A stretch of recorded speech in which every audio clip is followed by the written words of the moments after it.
ఆంధ్రప్రదేశ్లోని విశాఖ ఏజెన్సీ పాడేరు ప్రాంతం. సముద్ర మట్టానికి సుమారు 1000 మీటర్ల ఎత్తున తూర్పు కనుమలకు చెందిన ఈ గిరి సముదాయం ఆహ్లాదకరమైన ప్రకృతి రమణీయతకు ఆలవాలం. ఆదిమ గిరిజనుల తెగలలో ఒకటైన కోందులు విస్తరించిన ప్రాంతం ఇది. కోందుల జీవనశైలి ప్రకృతికి సన్నిహితం. వారి సంస్కృతి పురాతనం. ఇప్పటి మానవ వ్యవస్థల పరిణామ మూలం ఆదిమ తెగల జీవన అనుశీలనంలో ఉందనేది ఆంథ్రోపాలజిస్టుల అభిప్రాయం. వారి జీవనశైలి ఎలా ఉంటుందో పరిశీలిద్దాం. అప్పుడే వారి జీవన ప్రమాణాలు మెరుగుపరిచే అవకాశాలు అన్వేషించవచ్చు. సూర్యుడు రాగానే త్రాగునీటిని ఎంత దూరం నుండి అయినా మోసుకురావడం కోందు మహిళకు నిత్య కార్యక్రమం. పంట చెరకు తీసుకువచ్చే పని పురుషులది, లేదంటే స్త్రీలే తెచ్చుకోవాలి.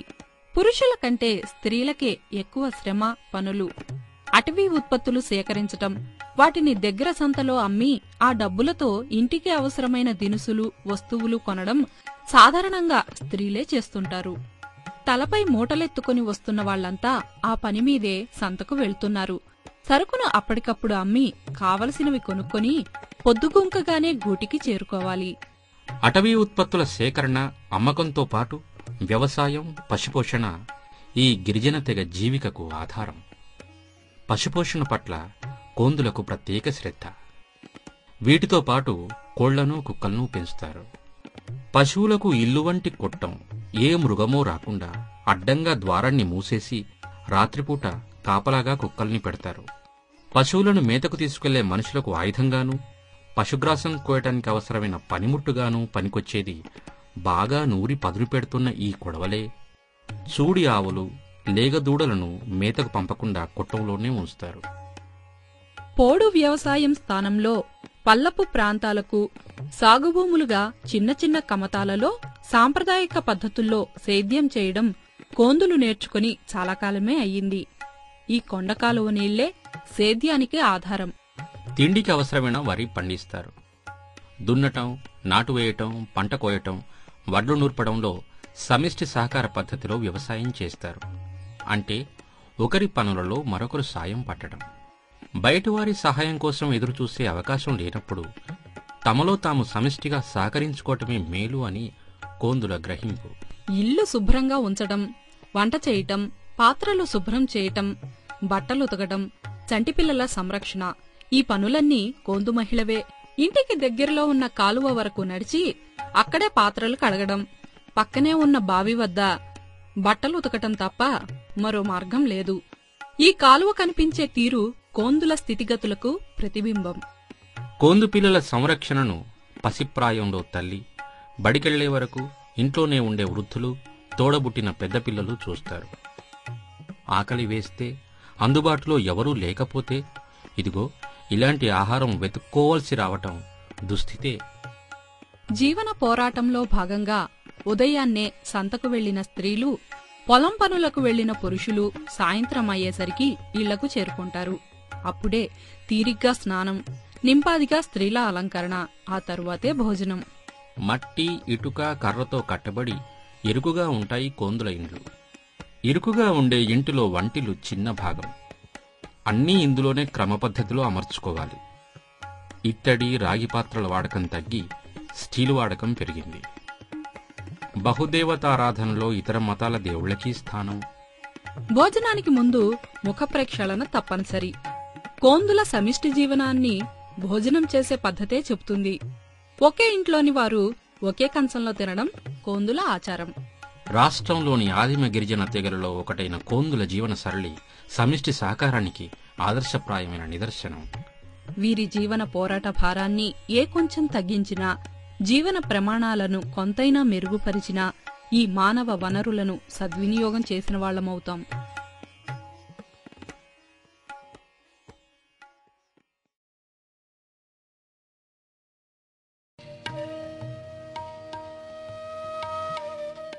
ఆంధ్రప్రదేశ్ రాష్ట్రంలో 32 గిరిజన తెగలున్నాయి. వీటిలో 8 ఆదిమ గిరిజన తెగలు. ఈ ఆదిమ గిరిజన తెగలలో ఒకటైన కోలాంలు ఆదిలాబాద్ జిల్లా ప్రశాంత అడవులలో విస్తరించి ఉన్నారు.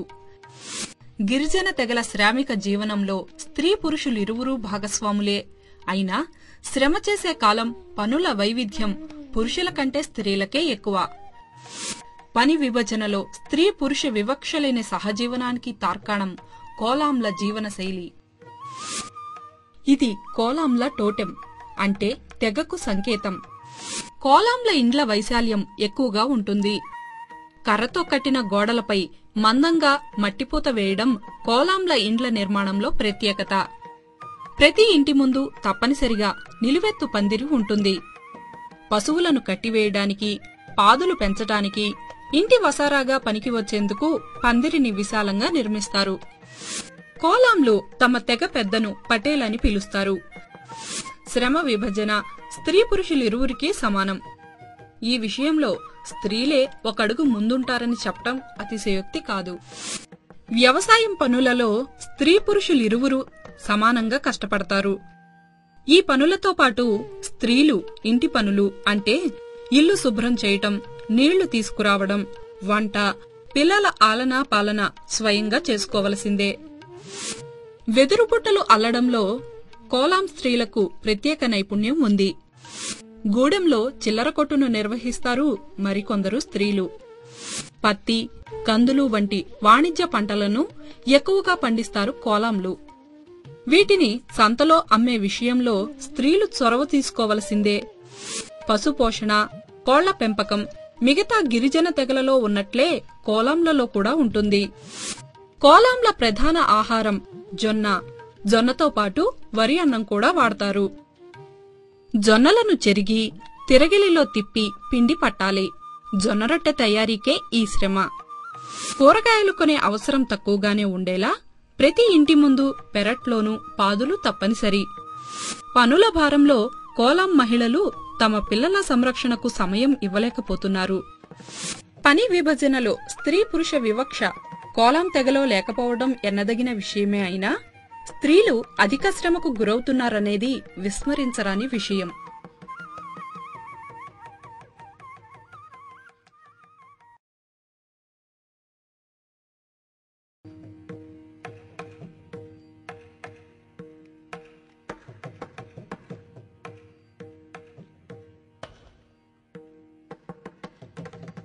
ఆంధ్రప్రదేశ్లో వివిధ గిరిజన తెగలు వివిధ ప్రాంతాల్లో విస్తరించి ఉన్నాయి.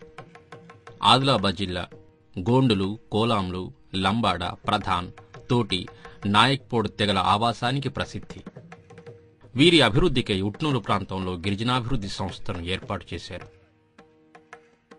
ఈ వివిధ గిరిజన తెగలు నివసించే గ్రామాన్ని వారు స్థానికంగా గూడెం అని పిలుస్తారు. వారం వారం తాము సేకరించిన అటవీ ఉత్పత్తులను పండించిన పత్తి, కందులు, జొన్న బండ్లపై తీసుకువెళ్లి తూకానికి సంతలో అమ్మటం, తమకు కావలసినవి సంతలో కొనుక్కుని రావటం ఈ గిరిజన తెగల జీవన విధానంలో ఒక భాగం. ఊట్నూరు గిరిజన ప్రాంతం ప్రతి ఆదివారం జరుగుతున్న ఈ సంతను గమనిద్దాం. ఈ సంతని స్థానికంగా శాండీ అనంటారు. గూడెం నుండి సరుకును తెచ్చిన వాళ్లు ఆ రోజున ఉన్న ధరకే అమ్మాలి. ఇక్కడ బేరసారాలు, పట్టింపులు పనిచేయవు. అలాంటివి పట్టించుకుంటే సరుకు అమ్మటం, డబ్బులు రావటం అయ్యే పని కాదని ఈ అమాయక గిరిజనులకు బాగా తెలుసు. ఈ కూరగాయల కొట్టులు అన్నీ కొనాల్సిన అవసరం లేదు. తమ పెరట్లో లేని కూరగాయలను మాత్రమే ఇక్కడ కొంటారు. సంత చూద్దాం పదండి, ఆలస్యమవుతోంది. ముందుగా సంగతి, ఆ తరువాతే కట్టు బొట్టు మరేదైనా. అరెరే, ఈ మసాలాలు అమ్మే చోటు ఎంత రద్దీగా ఉందో. ఈ రీతిగా మసాలాలు కొనటం ఎందుకంటే వీరు మాంసాహార ప్రియులు. మరి వేట మాంసం రోజులు ఏనాడో పోయాయి. అందుకే ఎండు చేపలు, ఎండు రొయ్యలు, మాంసం, పచ్చి చేపలు విరివిగా కొనుక్కు వెళ్తారు. ఈ చేపలు ఎప్పుడు పట్టి తెచ్చారో ఏమో. వీటిని కొని ఏ రాత్రికో వండుకో. అలా నీళ్లు చల్లినంత మాత్రాన తాజాగా ఉన్నట్లా? వాటిని తింటే ఆరోగ్యం ఏమయ్యేను? కనువిందు చేసే జిలేబీ అంటే భలే పసందు ఈ గిరిజన ఆబాల గోపాలానికి. ఈ మిఠాయితో పాటు ఇంకా ఇతర తినుబండారాలు ప్రతి సంతనాడు కొనాలే, ఆరగించాల్సిందే. మిఠాయి తీపి తెలిసిన నాలుకకు ఆ తయారీలోని నాణ్యత తెలిసేదెలా? ఇవన్నీ తింటే అజీర్తి, వాంతులు వంటి అనారోగ్య భయాలంటారా? నిజమే సుమా. అందుకేగా ఈ జడీబూటియా. అదేనండి నాటు వైద్యుడు. ఇతని వద్ద మూలికలు కొనటం మర్చిపోరు. అలటైన అందుబాటులో ఉన్న చిట్కా వైద్యం ఇదే మరి. తినడానికి అవసరమైనవి కొన్నాక దుస్తుల సంగతి. చీరలు, లుంగీలు, టవళ్ళు మామూలే. అబ్బో, రెడీమేడ్ దుస్తులే. పిల్లలకైతే కొంటాం. మగాళ్ల సంగతి వాళ్ళిష్టం అంటారు ఈ గిరిజన తల్లులు. అలంకరణ అంటే ప్రత్యేకమైన ఇష్టం ఈ ప్రాంతం గిరిజన స్త్రీలకు. అందుకే చెవి బుట్టలు, రింగులు, దుద్దులు, ముక్కు బులాకీలు, ఇంకా రకరకాల బొట్టు టిక్కీలు అమ్మే చోటు సందర్శించకుండా ఉండరు. ధర సరైననిపించితే కొనటం, లేదంటే చూసి మురిసిపోవటం. గాజులు ఎక్కువ సంఖ్యలో తప్పనిసరిగా వేసుకునే ఆచారం ఇక్కడ. అందుకే ఈ గాజుకిస్టే వద్ద గాజులు వేయించుకొనకపోతే ఎలా? ఇంకా సంతలో ఏమేమి కొనాలి? పిల్లలకు ఏదో ఒక ఆట వస్తువు కొనకపోతే ఊరుకోరు. ప్లాస్టిక్ వస్తువులు తేలిక అని కొనటం, అవి ఎలా ఉన్నా సరే. వెదురు బుట్టల అవసరము ఎలాగూ ఉండేదే. చెప్పుల మాటో, అవి కూడా ఇక్కడే కొనాలి. పదును పెట్టే కత్తెరదారు సంతలోనే దొరుకుతాడు. వంటపాత్రల కన్నాలు ఇక్కడే మూయించవచ్చు. పిల్లలకు క్షవరం కూడా సంతలోనే చేయిస్తే ఒక పని అయిపోయినట్లు ఉంటుంది. ఇవే కాక ఖరీదు, నాణ్యత అలా ఉంచినా సంతలో ఎలక్ట్రానిక్ వస్తువులు, గడియారాలు అమ్మేవారు ఉన్నారు. ఇలా కావలసినవన్నీ కొనుక్కొని మూటలు కట్టుకొని బస్సు వచ్చే వరకు వేరుశనగ పప్పుతో, తినుబండారాలతో కాలక్షేపం. కావలసిన వస్తువు కొనుక్కోవడానికే ఈ గిరిజన సంత పరిమితం కాదు. వివిధ గూడేల ప్రజలు కలుసుకోవడానికి, బంధుమిత్రుల పరామర్శలకు, క్షేమ సమాచారాలు పంపించడానికి, తెలుసుకోవడానికి, ఒక్కోసారి వధూవరుల ఎంపికకు, వివాహ నిర్ణయాలకు, కష్టసుఖాల కలబోతకు, ఒక్క మాటలో వివిధ గిరిజన గ్రామాల మధ్య సమాచార వినిమయానికి వేదికగా, కూడలిగా సంతను ఈ గిరిజనులు వినియోగించుకుంటారు. స్త్రీ, బాల, వృద్ధులు అనే భేదం లేకుండా ఏదో ఒక అవసరం నిమిత్తం అందరూ సంతకు తరలివచ్చేవారే.